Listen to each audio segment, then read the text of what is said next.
Tema e predikimit e mesazhit për sot, unë e kam quajtur bijtë të ngushëllimit. Dhe realisht e kam quajtur bijtë të ngushëllimit sepse mendoj që ne të gjithë kemi nevojë për të qenë të ngushëlluar. Kemi nevojë të jemi të ngushëlluar, theni pak, shikoni, bëni një analizë të shkurtër të vetes tuaj ose të njerëzve që njihni. Të gjithë njerëzit kalojnë sfida, kalojnë vështirësi, kanë dhimbje, kanë mungesë shprese shpeshherë, kanë nevojë për mëshirë, nevojë për falje, kanë nevojë për inkurajim, edhe ashtu si edhe njerëzit e tjerë, edhe ne si besimtarë kemi nevojë këto. Po në fakt nga fillimi kur Perëndia e krijoi njeriu, këto nuk kishin nevojë për njeriu. Njeriu ishte i plot në Perëndin. Fryma e Perëndisë banonte në ne dhe ai ishte plotësia jonë. Edhe ne nuk kishim nevojë për inkurajim, se kishim vetë Zotin që na inkurajonte. Ne nuk kishim nevojë në kohë dhimbje që të ngushëlloheshim, sepse nuk kishte dhimbje. Kur ti ishe me Perëndin, pra kur njeriu i parë, kur Zoti e krijoi njeriu, e krijoi ishte i plot.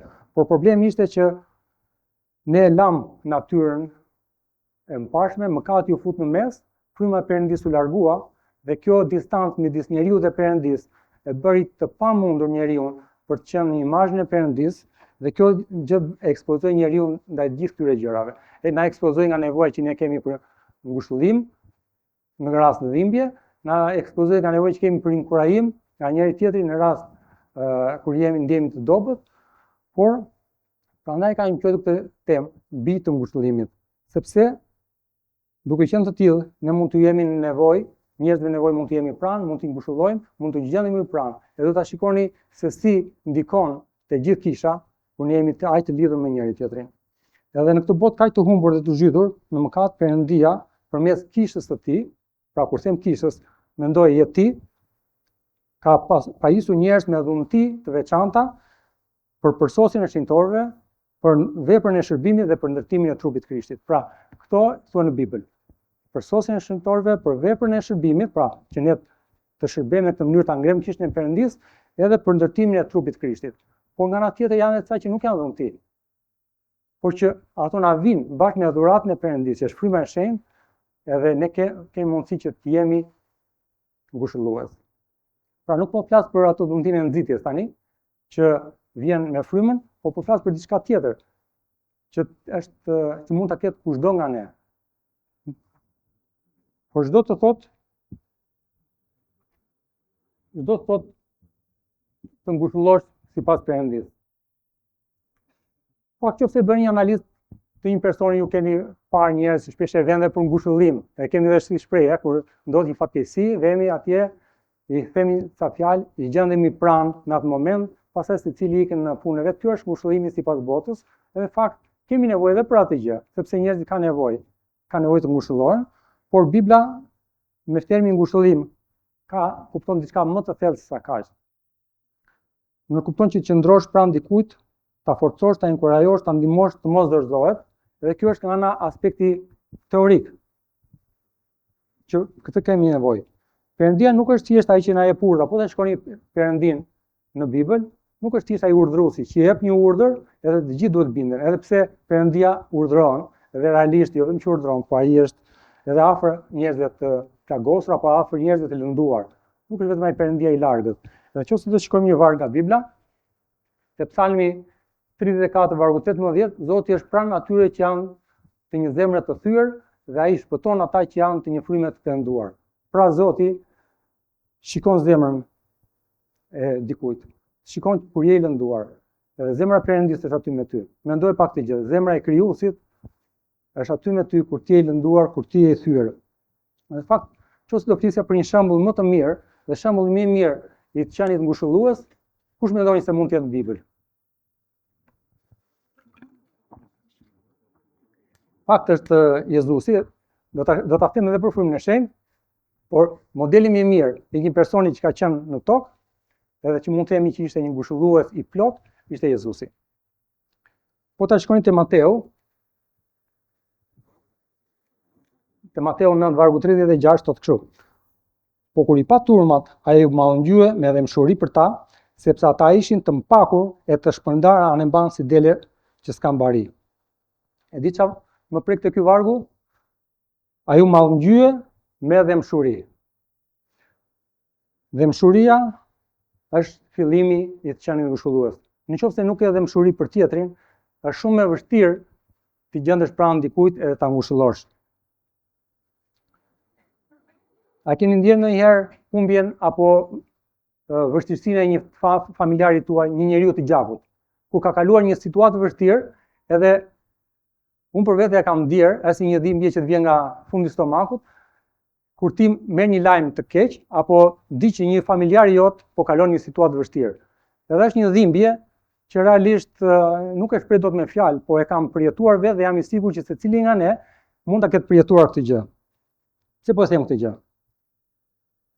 A keni përjetuar këtë gjë ndonjëherë për një të afërm tuaj të besimit?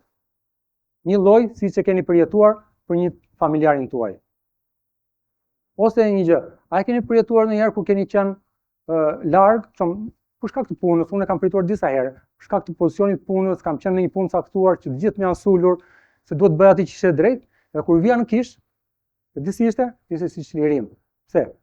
Sepse di që askush nuk nuk kishte qëllime ndaj meje. Ishte vetëm dashuria e Perëndis që na lidh. Po a keni përjetuar ndonjëherë që kur vini këtu dhe nuk e gjeni atë ngrohtësia të dashuri? Nuk do të jetë kështu. Pra, çfarë do të them me këtë gjë? Do them që pa pasur një dhimbje për njëri tjetrin, do ishte shumë e vështirë për të qenë ngushëllues për njëri tjetrin. Dhe kur flasim këtë gjëra, do them që Jezusi pati këtë dëmshuri për të humbrit, për nevojtarët edhe për ne.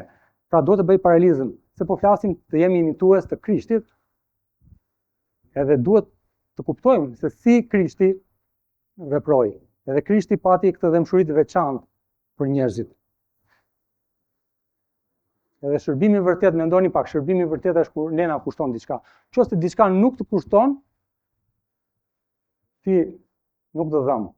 Edhe kur nuk të dham, ti nuk e ndjen nevojën për të qenë ngushëllues. Fakt, kur jemi në pozita të tilla, kur e ndjejmë dëmshurinë e tjetrit, ne jemi të kualifikuar për të qenë ngushëllues të mirë.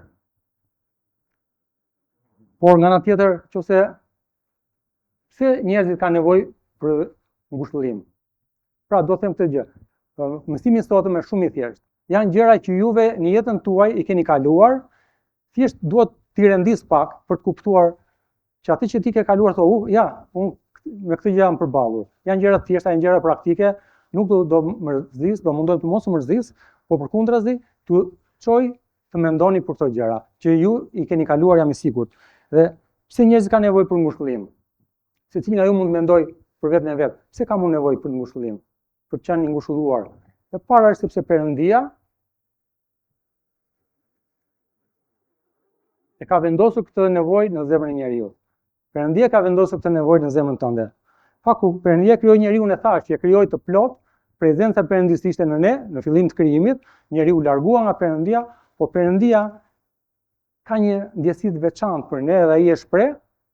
Edhe si e krahason Perëndia ngushëllimin, veprimin e tij ngushëllues ndaj nesh, dhe mua më vjen mirë që shumica sot këtu janë nëna, gra, motra, sepse një varg është i tillë. Te Isaia 66 vargu 13, çfarë thotë? Si dikë që e ngushëllon e ëma, kështu do t'i ngushëlloj. Pra e krahason ngushëllimin me një ndjesi që një nën ka për birin apo birin e vet. Mendoni tani ju që jeni nëna edhe kuptoni çfarë ndjesie keni për fëmijën tuaj, që mund të bëni çdo gjë për ta ngushëlluar, për t'i gjendur pranë fëmijës, edhe Zoti pikërisht në një varg në Bibël tregon kur e krahason ngushëllimin e tij ndaj njerëzve, e krahason me ngushëllimin që një nën ka për fëmijën e vet. Sepse Zoti e ka bërë në mënyrë të tillë, na ka vendosur nevojën që kemi nevojë për të qenë të ngushëlluar.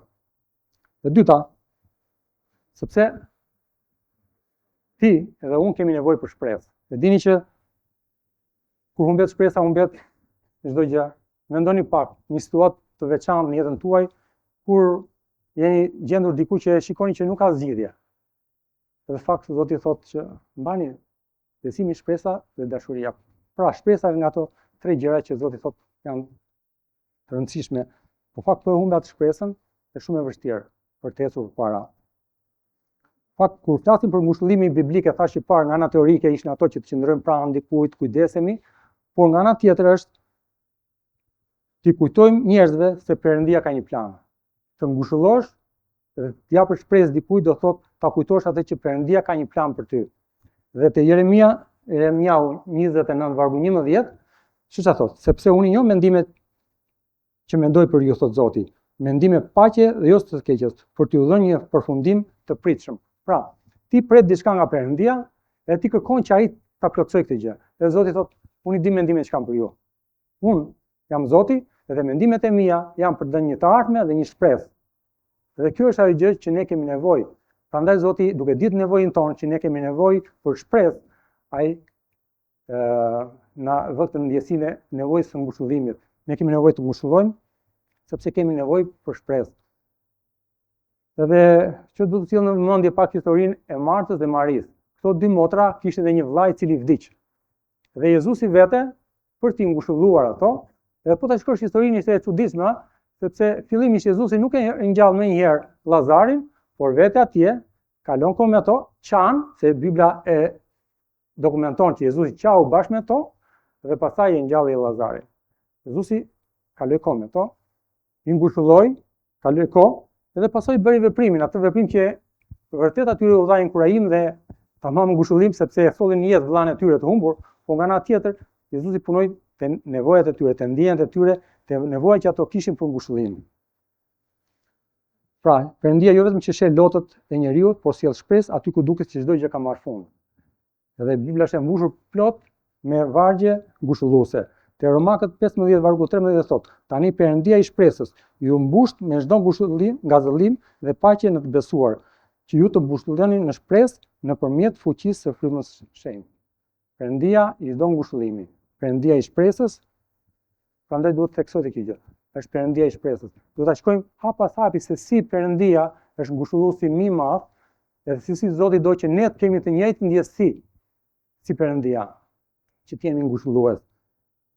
Dhe nga ana tjetër, arsyeja pse ne kemi nevojë për ngushëllim sepse jemi të ekspozuar në mëkatin.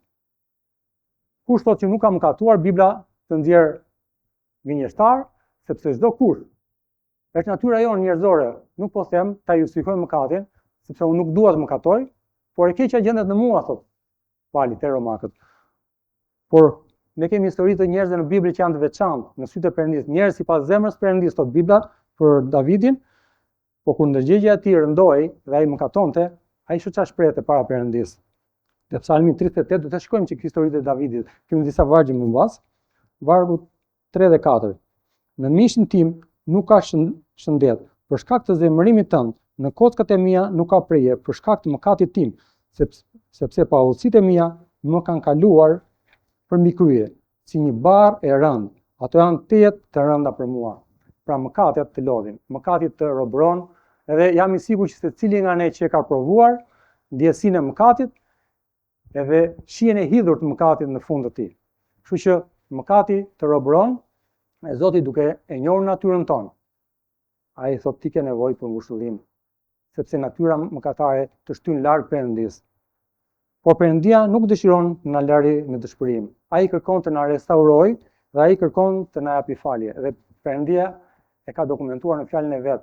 Ai thotë: "Ejani tek unë, të gjithë ju të munduar e të ngarkuar, dhe unë do t'ju jap prehje."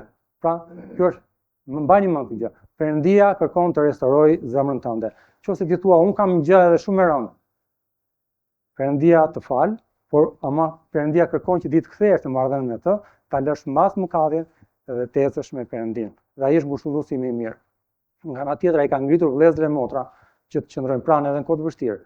Patjetër të përballin me mëkatin, të kujdesen për ty që ai mëkati mos shojë keq më keq, se qëllimi i Satanit është përmes mëkatit të shtyni një mëkat tjetër, edhe ti të ligështohesh në zemrën tënde dhe të largohesh Perëndisë. Nëse qëllimi i Perëndisë është të ngushëllojë ty dhe përmes vëllezërve dhe motrave të të afrojë, që ti të afrohesh Perëndisë. Nga ana tjetër, se të ndihemi të vetmuar. Dhe unë e di këtë gjë, një nga dhimbjet më të mëdha është vetmia. Ka raste kur ndihesh që askush nuk interesohet për ty, ti je në atë botën tënde, në vetminë tënde, edhe Zoti është aty duke u kujdesur për ty. E kupton apo se kupton ti, Perëndia është duke u kujdesur, por ti në vetminë tënde ke nevojë për ngushëllues. Edhe thua shpeshherë, thjesht do të gjesh rrugën e dur për të thithur ngushëllimin e Perëndisë, i cili vjen direkt nga Perëndia, vjen nga vëllezër e nga motra, vjen nga ne, duhet të vi nga ne. Po te Davidi, te Psalmi 142 vargu 4, thot, asnjë njeri, thot Davidi, nuk kujdeset për shpirtin tim. Edhe fakt vetmia e tij e kishte rënduar shpirtin, e kishte trishtuar dhe ishte bërë një barë shumë e rëndë për atë. Pra, për shkak të mëkatit të tij, ai ishte larguar dhe tani ndjej, i duket si kushdo mund ta gjykonte, kushdo e bënte me egoist, edhe Zoti thotë edhe në mes të kësaj gjë, unë jam aty dhe të dua me dashuri të përjetshme, se kur ende ishe mëkatar, Krishti vdiq për ty. Duhet kuptoni këtë gjë. Nuk po justifikoj mëkatin, po them që nëse gjendesh i rënë dhe i lënduar dhe i vetmuar, të dish që Perëndia të do me një dashuri të përjetshme, edhe kërkon që ti të kthehesh dhe kërkon dhe ka sjell në mesin ton, jemi ne njëri tjetri, që të jemi bashkë dhe ta ngrem njëri tjetrin. Nga ana tjetër, ti mbase nuk je i vetmuar, thot bani barrat e njëri tjetrit dhe përmbushni kështu ligjin e Kristit. Pra Zoti kërkon që ne të mbajemi te Zoti, po nga ana tjetër e thash, do të mbajmë barrat e njëri tjetrit. Po nga ana tjetër ne mund të mos jemi vetëm, mund të jemi bashkë me njëri tjetrin, po jemi duke kaluar vuajtje. Thash dhe më para, nuk jemi të imun ndaj vuajtjeve, ndaj vështirësive të jetës. Ato janë pjesë e jetës tonë. Edhe kur jemi në mes të vuajtjeve, nuk kemi gjithmonë nevojë për një përgjigje. Keni vare, ti po kalon një vështirësi, edhe dikush të vjen, do të inkurajoj, do të ngushëlloj, edhe mundohet të inkurajoj. Ti thua, sa mirë do ishte që vetëm të rrije me mua, edhe të më dëgjoje mbase, sepse në kohë të tilla, në kohë vuajtjesh ti ke nevojë që dëgjohesh. Dhe shembulli më i mirë që mund të sillet nga Bibla është Jobi. Ai ishte një shembull i një njeriu që ishte i fuqishëm, i kishte një marrëdhënie të thellë me Perëndin, megjithatë, ai nuk e humbi besimin edhe pse humbi familjen, humbi pasurinë, humbi shëndetin, humbi gjithçka që kishte. Dhe ajo gjë që nuk e humbi Jobi ishte nuk humbi besimin. E di pse? Sepse ai kishte besim te Perëndia. Edhe miqtë e vet erdhën për ta ngushëlluar, edhe derisa ishin pa folur, ata ishin ngushëlluesit më të mirë. Kur filluan të flisnin, ata duke mos e ditur situatën, filluan ta ngarkonin Jobin, do ta shikojmë historinë, por Jobi pati besim te Perëndia. Nëse të gjithë të lënë, duhet të gjë Perëndia nuk të lë. Edhe sikur të më vrisi, unë përsëri do të shpresoj tek ai. Pra Jobi po i drejtohet shokëve, miqve të vet që kanë ta ngushëlluar, thotë, ngushëlluesi im i vërtet është Perëndia. Ai e kupton thellë atë që juve s'keni faj, po s'po kuptoni çfarë po kaloj unë. Edhe unë do t'i besoj atij. Në fakt, fjala e Zotit i dha atij ngushëllim. Në mes të gjithë kësaj historie të rënduar të Jobit, ai u mbajt shumë te fjala e Perëndis.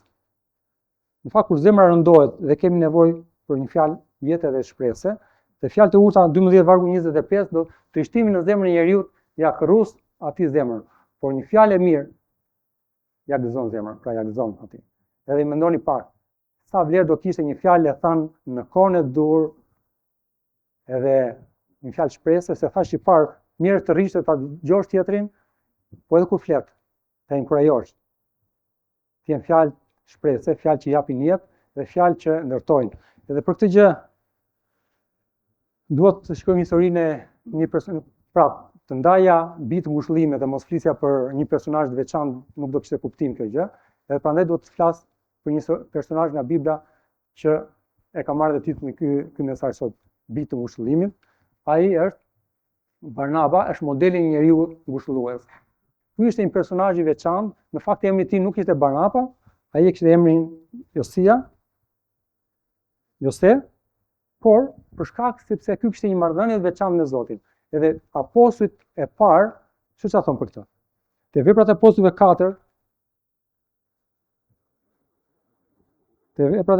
4, fakt 36, dhe Josia, i cili nga apostujt mbi quajtur Barnaba, i cili do thotë biri i ngushëllimit, një levit nga fisi i Kipros. Pra, Barnaba do thotë biri i ngushëllimit. Edhe ata ja vunë emrin të tillë, pra një nof, sepse identifikonte këtë gjë me jetën e vet, ishte një person që ngushëllonte, kujdesej për ti. Po pse pikërisht ky kishte këtë titull nga apostujt? Sepse ishte i mbushur me frymë, Bibla e dëshmi se ishte i mbushur me frymën e shenjtë. Edhe do shikojmë tani dhe më vonë do shikojmë se si mund të jemi dhe ne ngushëllues. Te Veprat e Apostujve 11 vargu 24. Se ai ishte burr i mirë dhe i mbushur përplot me frymën e shenjtë dhe besim. dhe shumë njerëz u shtuan Zotit. Pra, nuk ka gjë më të bukur një përkufizim për një drejtues biblik, sa ti thua është i mbushur me frymën e shenjtë të Perëndisë. Është e mrekullueshme, edhe dëshira e secilit nga ne do ishte që të ishim të mbushur përplot me frymën e shenjtë, edhe ta shkojmë do thotë ti je i mbushur me frymën e shenjtë. Por Bibla e dëshmi që kur ti je i mbushur plot me frymën e shenjtë, ti je i kualifikuar për të qenë një ngushëllues i mirë. Po nga ana tjetër, Barnaba jo vetëm që ishte i mbushur me frymën e shenjtë, pa i merrem me ndërtimin e njerëzve. Dhe çfarë do të them këtë gjë? Ai ndërtoi shërbesën e Palit. Pali është ai apostulli i madh që ne dim ka shkruar shumë letra në Jetën e Re. Në fakt personi që ka ndikuar në jetën e tij është Barnaba. Shumë lider në fakt përpiqen të ndërtojnë, nuk po flas vetëm për kish, po edhe në institucione, në jetë ku ne punojmë, ndërtojnë struktura. Ndërtojnë struktura dhe pastaj e mbushin strukturën, kanë vizionin e vet me njerëz. Në fakt ajo që Perëndia na mëson është ndërtoj njerëz. Dhe njerëzit që përbëjnë strukturën, nuk është gabim që ndërtosh të kesh vizion, të kesh strukturën, është biblike, po them që është shumë mirë që ne të merremi me njerëzit. Dhe një nga gjërat që mua më inkurajon sa herë që vite kisha juaj është se është bekim shumë i madh ku shoh që se si jeni lidhur me njëri tjetrin dhe si merreni me njëri tjetrin. Është bekim nga Zoti dhe është një dëshmi asaj që Perëndia po bën në mesin tuaj.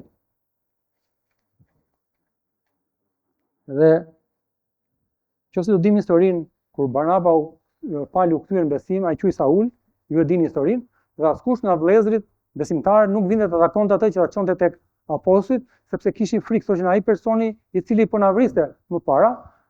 Edhe shohim që në mes të gjithë kësaj vorbulle, edhe them mungese informacioni çka kishte ndodhur, ngrihet Barnaba, vetë e takon Palin e merr edhe e çon tek apostujt.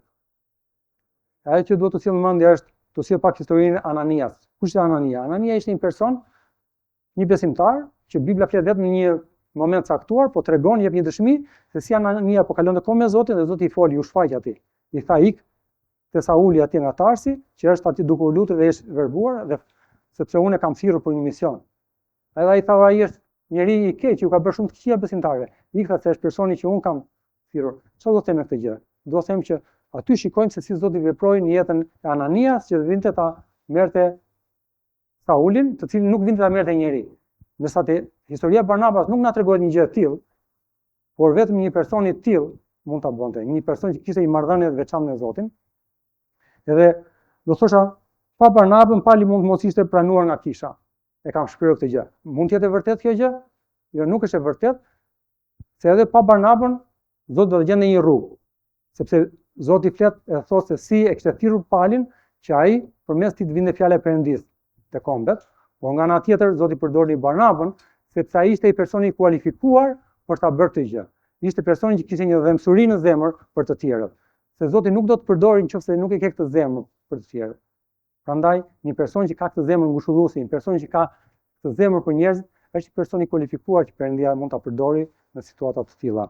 Prandaj persona si Barnaba janë shumë të vlefshëm për kishën.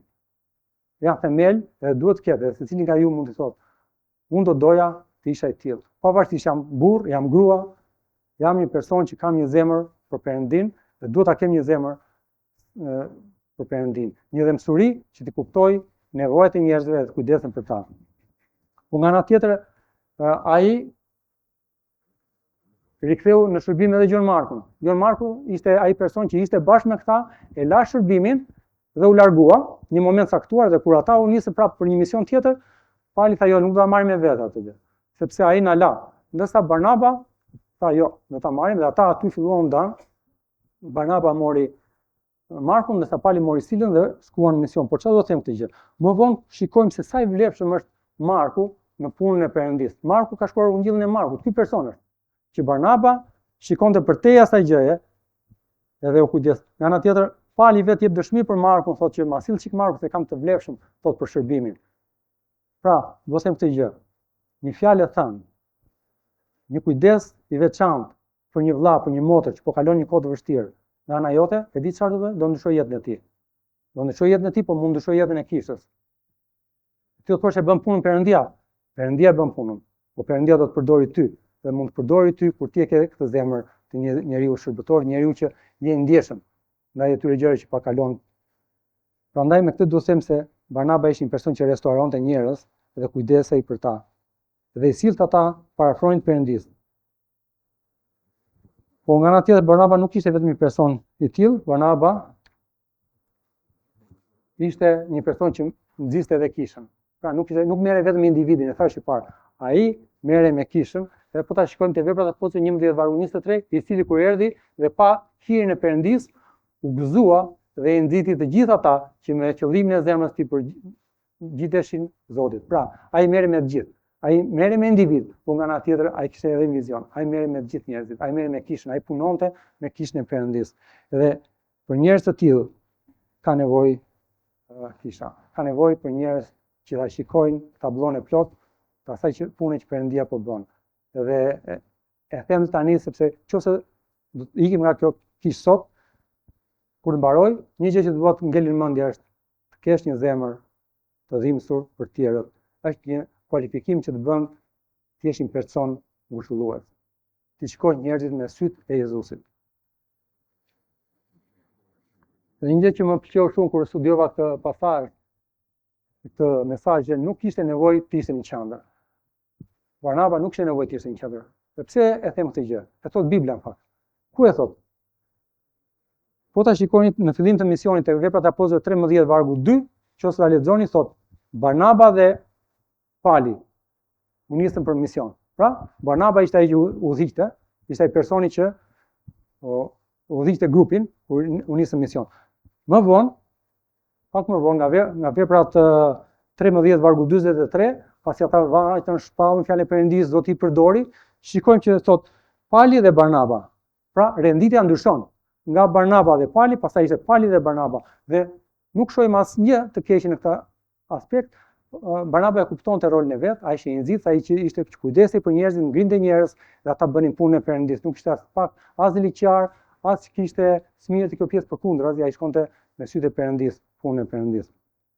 Dhe këtë duhet të them që është shembulli më i mirë i një drejtuesi që nuk kërkon të jetë në qendër të mendjes, kupton rolin e tij në planin e Perëndis dhe vetë bën punën e Perëndis. Edhe kjo gjë të jetë një zemër të përulur, një zemër që shikon përtej atyre gjërave që shohin njerëzit, që shikon ato gjëra që shikon Perëndia. Po nga ana tjetër, çfarë na pengon ne kur shikojmë këto gjëra? Çfarë na pengon ne që të jemi njerëz të ngushëllues? Edhe mund t'ia bësh pyetjen vetë. A jam aq ngushëllues sa duhet? Gjithmonë kërkon shumë, gjithmonë Zoti kërkon më të mirë nga ne. Por çfarë mund ta pengojë një besimtar për të qenë një ngushëllues i mirë, një person që i kujdeset për të tjerë, një person që u qëndron pranë?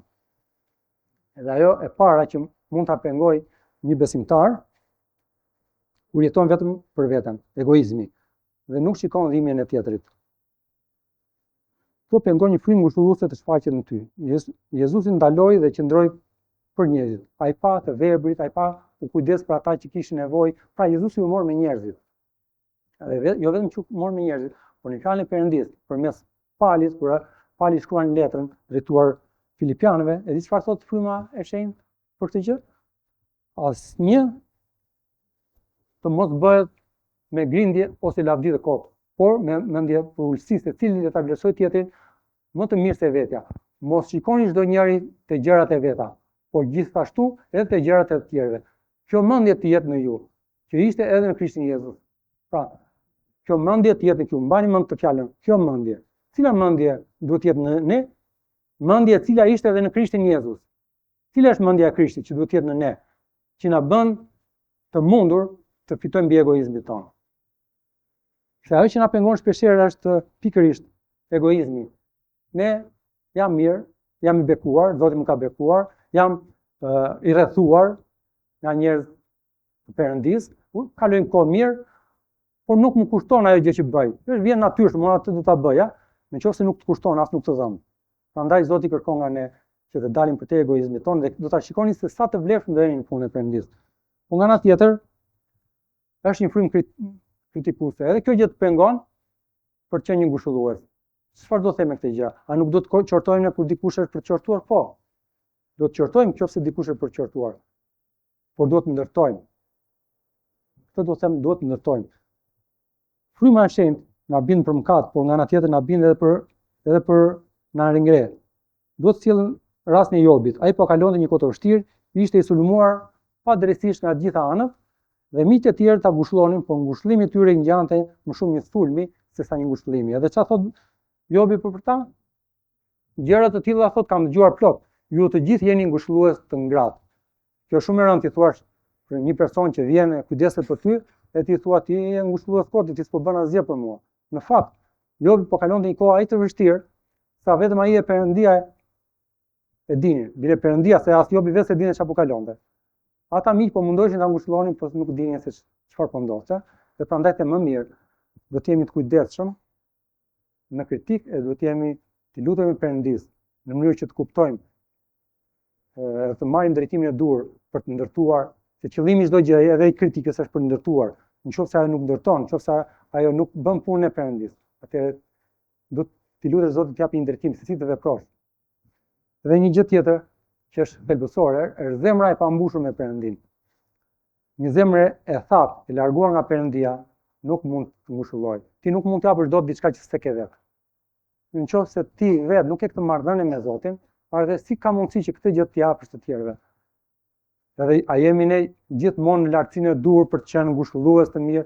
Prandaj thash edhe në fillim, jo gjithmonë jemi, sepse është një luftë.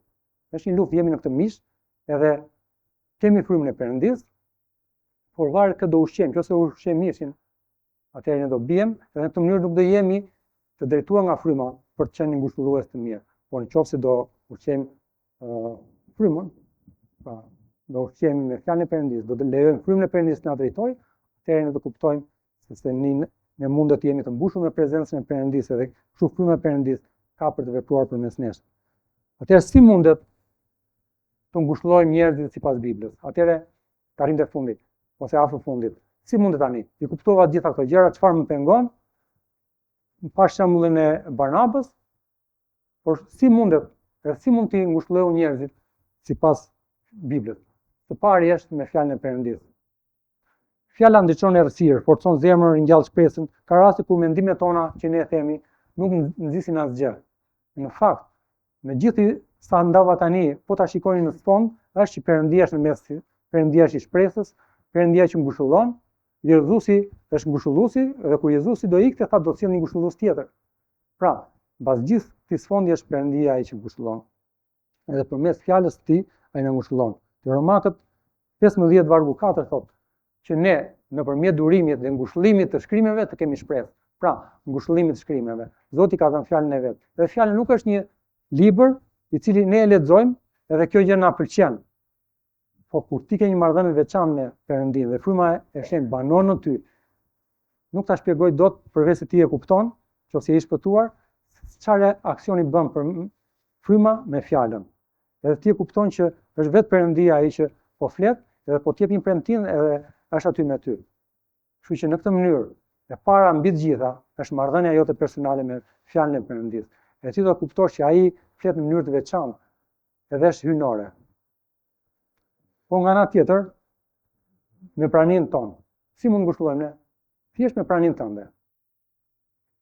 Ti mund të rish aty, njëri e thash dhe më parë, njerëzit nuk kanë nevojë që gjithmonë ti të thuash diçka, se mos të ndihemi edhe shpesh që duhet të themi diçka se ai është keq tani. Kthej nga vetja jote, kur ke pas një situatë të tillë, ti masi ke pas nevojë vetëm që dikush të ishte aty me ty të dëgjonte. Edhe kështu që me praninë tënde mund të jesh një ngushëllues shumë i mirë. Edhe Bibla thotë, ngazlloni me ata që ngazllohen dhe qani me ata që qajnë. Pra, kalo kohë me ata, qesh me ata që nëse do që të qeshit, kaloj kohë edhe qaj me ata. Dhe çdo thotë qaj, do thotë rish aty me të, edhe të rish në fillimin e tij, edhe disa e ngushëllon ata, thotë fjalë e Perëndis. Ky është zemra e Krishtit. Bibla është e mrekullueshme, përmes saj ne shikojmë se si Zoti vepron. Shikojmë sa i bukur është ky vargu. 2 Korintasve 1, 3 dhe 4. I bekuar qoftë Perëndia, pikërisht Ati i Zotit tonë Jezu Krisht, Ati i mëshirave dhe Perëndia e të gjithë ngushëllimeve, i cili na ngushëllon në të gjitha trazirana tona, që ne të jemi në gjendje të ngushëllojmë ata që janë në çdo trazim, me anë të ngushëllimit me të cilin ne vetë jemi ngushëlluar nga Perëndia. E kuptoni se Perëndia na ngushëllon neve, që ne në kohëra të vështira që ngushëllohemi nga Perëndia, të kuptojmë zemrën e Perëndis dhe të kualifikohemi që kur kalon dikush tjetër një kohë të tillë, ne jemi të kualifikuar për të qenë ngushëllues, sepse ne jemi ngushëlluar nga Perëndia dhe jemi të kualifikuar. Pra, do ta lexoj prapë, që ta kuptojmë me këtë gjë. Me këtë sy. I bekuar qoftë Perëndia, pikërisht Ati Zoti tonë Jezu Krisht, Ati i mëshirave dhe Perëndia i të gjithë ngushëllimeve, Perëndia i të gjithë ngushëllimeve, i cili na ngushëllon në të gjitha trazirat tona, në gjithë shqetësimet tona, që ne të jemi në gjendje të ngushëllojmë ata që janë në çdo trazi, me anë të ngushëllimit me të cilin ne jemi ngushëlluar. Burimi i çdo ngushëllimi, e thash më parë, është Perëndia. Po nga ana tjetër, ne mund të ngushëllojmë me fjalë që japin hir. Dhe kur them fjalë që japin hir, kam parasysh fjalë që nxjerrin nga goja, jo fjalët e Perëndis, po fjalët e tua. Kur ti nxjerr një fjalë nga goja, ajo fjala duhet të ketë hir, të ndërtoj. Dhe Bibla tregon te Efesianët 4, vargu 29, asnjë komunikim i degeneruar të mos burojë nga goja juaj, por ajo çka është e mirë për të përdorur për ndërtim, që t'i shërbej hir dëgjuesve. Pra, kujdes me fjalët që ndorm, dhe kjo është thekst për ditën e sotme, ta që ndajmë. Fjala duhet të jetë për ndërtim, nëse nuk ndërton, është ai që themi shpesh, po ajo është e vërteta. Kjo që po them unë është e vërtetë, sepse ai po kalon këtë gjë dhe ai ka nevojë të dëgjojë të vërtetën. Po, ne duhet të themi të vërtetën dhe vetëm të vërtetën. Po Perëndia na ka dhënë të vërtetën për ndërtuar. Na ka dhënë që të ndërtojmë me të, edhe t'i lutemi Perëndis që të kuptojmë se si mundet të veprojmë me fjalën që na ka dhënë për të ndërtuar në kishën e Perëndis. Pyetja është, a ndërton, a sjell hir, a ndihmon ajo që po themi? Nuk do të kuptoj këtë pjesën. Ajo që është e vërteta do thënë, dhe fjala e Perëndis ndërton, e tham që ka fillimin, si do ta ndërtojmë dikë, si ta ngushëllojmë me fjalën e Perëndis. Por t'i lutemi Perëndis, të kemi këtë marrëdhënie personale me Perëndin, në mënyrë që fjala e Perëndis gjithmonë ndërton. Dhe është Perëndia që punon. Po flas për ty tani, për pjesën tënde. Si të përdorësh ti, ti je një vegël në duart e Perëndis. Dhe nga ana tjetër është me lutje. Edhe kurse me lutje, do ta lidh këtë gjë me diçka. Se si lutja mund të bëhet pengesë ose mund të hapë një derë. Jobi mori kthes në restaurimin e tij kur u lut për të tjerat. Në fund të gjithë historisë të Jobit, pasi shokët e vet e gjykuan, por në fakt ai nuk kishte mëkatuar, edhe kur Jobi u përball me Perëndin dhe njohi madhështinë e Perëndis, kisha dëgjuar thotë, po tani të shoh ball për ball. Edhe Zoti çfarë i thot Jobit? Në fund fare i thot, dhe Zoti e largoi robrinë e Jobit kur ai u lut për miqt e tij. Kur ai u lut për miqtë e tij, atëherë iku robëria e Jobit, sepse ai kishte një problem të fundit. Problemi i Jobit ishte se në këtë situatë ai kishte ngarkuar mbas zemrën e vet me gjykimin e miqve të vet. Edhe Zoti tha, ik lutur për miqtë tu dhe fali ata. Edhe në këtë mënyrë, po ta shikojmë historinë te Jobi 42 vargu 10, shikojmë që Zoti filloi dhe sjell bekime dhe ja dyfishoi të gjitha bekimet e Jobit. Por në fund, pasi ai u lut për miqtë e vet. Çfarë do të them këtë gjë? Do të them që falni, kujdesuni për njëri tjetrin, lutuni për njëri tjetrin, edhe keni përfaqësi si Zoti do të hapi derën e marrëdhënieve, derën për të qenë ngushëllues të mirë. Dhe në fund të gjithë kësaj gjëje, është që ngushëllimi i vërtet vjen nga Perëndia. E thash që në fillim, Bibla jep dëshmi se Ati do na dërgonte një ngushëllues tjetër. Kur Jezusi të largoi dhe ngushëlluesi tjetër është Fryma i Shenjtë. Dhe te Gjoni 14 vargu 16 thotë, dhe unë do t'i lutem Atit dhe ai ka për t'ju dhënë një tjetër ngushëllues. Dhe ai do të qëndrojë me ju për jetë. Pra, kur Fryma i Shenjtë do vinë në ne, e para është do të qëndrojë për ne, me ne për jetë. Dhe ai është ngushëlluesi, ai që na e forcë, ai që na kujdeset për ne, po nga ana tjetër ne duhet jemi të mbushur me Frymën e Shenjtë. Fakt, kur ne shpëtojmë, fryma vjen edhe është me plotësinë e vet. Po si ta kuptoj këtë vargun? Mos u deni me verë në të cilin ka shturje, por jeni të mbushur për plot me frymë. Edhe si një kishë e tillë dhe unë e di që ju e dini, do thotë ti je i mbushur me frymë. Por doja t'u theksoja. Ne frymën e kemi të plot në momentin që u shpëtuam, fryma vjen dhe kjo bëri diferencën, se kur fryma vjen, plotson atë nevojë që ne kishim, ndarje nga Perëndia.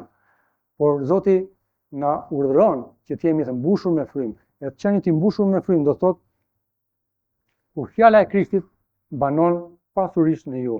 me gjithë urtësinë e vet.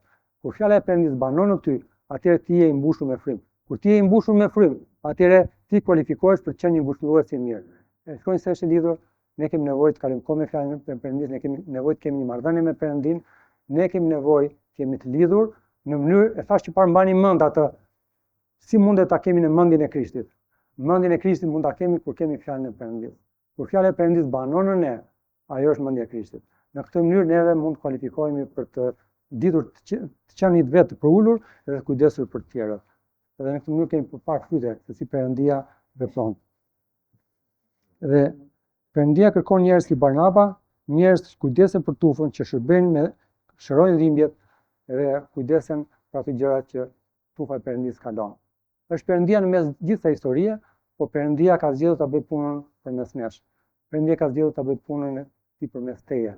Edhe pavarësisht nëse djalë vajzë, se po historia ishte në anë një personazhi si Barnaba, ne jemi të gjithë kualifikuar për të qenë ngushëllues të mirë, për të qenë bij të ngushëllimit, se mund të jemi bij të Perëndis, se vetë Perëndia është ngushëlluesi. Edhe dëshira e zemrës time është që ky mesazh të lëri gjumë tek ju, që të keni kuptuar që jeni të gjithë të thirrur për të kujdesur për njëri tjetrin, për ta dashur njëri tjetrin, se gjitha këto gjëra të tjera do ikin, në fund fare do ngeli vetëm dashuria. Nuk do keni më nevojë të ndani ungjillin, aty lart në qiell. Tani është nevoja, tani është koha, duhet ta bëjmë këtë gjë. Kur vjen aty lart, nuk do kemi më atë nevojë, se jemi gjithë në prezencën e Perëndis. As nuk do kemi nevojë ta inkurajojmë njëri tjetrin, sepse do jemi të mbushur me prezencën e Perëndis e të inkurajuar plot. Para që do ngelet dashuria e Perëndis. Edhe le ta praktikojmë dashurinë e Perëndis këtu. Le ta lejojmë veten tonë që të jemi një hulli ku dashuria e Perëndis kaloj përmes nesh. Edhe të doja shumë që të ishte një lutje në fund, ku secili nga ju ta kërkonte këtë gjë në zemër. Zot, dua të jem ngushëllues. Le të ulim kokat dhe le të mendojmë për këtë gjë. E di që secili nga ju po kalon sfida në jetën e vet, sepse jemi në këtë mish, banojmë këtu, edhe kemi gjithashtu edhe prezencën e Perëndis. Edhe jemi në luftë të përditshme midis asaj që është e drejtë e vërtet dhe asaj që na mundon shpeshherë dhe e tërheqin zvarr, që është mishi jon, trupi jon, lakmit tona, edhe gjërat që e pengojnë planin e Perëndis dhe punën e Perëndis. Po nga ana tjetër dim që kemi frymën e Perëndis që banon në ne, edhe kërkojmë më shumë nga Zoti që të mbushim me prezencën e Tij, që fryma e Perëndis të banojë në ne dhe fjala e Perëndis të jetë e plotë në ne, në mënyrë që ne të jemi njerëz të kualifikuar për të shërbyer Perëndis. Kemi një zemër si ajo e Barnabës, kemi një zemër si ajo e Perëndis, edhe të duam Zotin me gjithë zemrën tonë. Le të lutemi Zotit të na japi sy për të parë njerëzit e humbur me sytë e Perëndis, të shikojmë nevojat e tyre, të kujdesemi ta, të kujdesemi të ndërtojmë dhe jo të dëmtojmë punën e Perëndis, po përkundrazi të lejmë Perëndin përmes fjalës së Tij dhe frymës së Shenjtë në ne për të ndërtuar kishën e Tij. Dhe kisha është e Zotit, puna është e Perëndis, veglat jemi ne. Edhe është e mrekullueshme të jesh veglën në duart e Perëndis. Dhe jam i njohur Zotit për punën që po bën në mesin e kësaj kishe. Dhe falenderoj Perëndi për atë që po bën këtu në mesin e vëllezërve dhe motrave tanë. Falenderoj për shërbimin tonë, për vllazëmin, për familjen tij, o Perëndi, për çdo vëlla dhe motër këtu. Dhe lutem Perëndi të kenë këtë dëshirë në zemër. Të kenë një zemër ngushëlluese, një zemër ndërtuese, një zemër sipas zemrës tënde, Perëndi. Lutem kur të ikim të kemi këtë gjë në mendje. Zot, më bëj të ngjashëm me ty. Të kem këtë zemësori në zemër për të humburit, për njerëzit që janë për ditë duke vajtur në ferr për shkak të mëkatit dhe ndarjes me ty, dhe unë kam këtë dhuratë dhe lutem që të jem një vegël në duart e tua për të shpallur të vërtetën tënde. Nga ana tjetër, unë jam një vegël Perëndi mes të kishës tënde, Zot, për të ngushëlluar vëllezër dhe motra, për të kujdesur për ta. Dhe lutem Perëndi, më bëj të vlefshëm edhe të jem një ngushëllim i mirë për vëllezërit dhe motrat e mi, që të shndroj pranë atyre të kujdesem për nevojat e njëri tjetrit. Faleminderit Perëndi, dhe lutem ta bekosh të kohë. Në emrin tënd do lutem. Amen.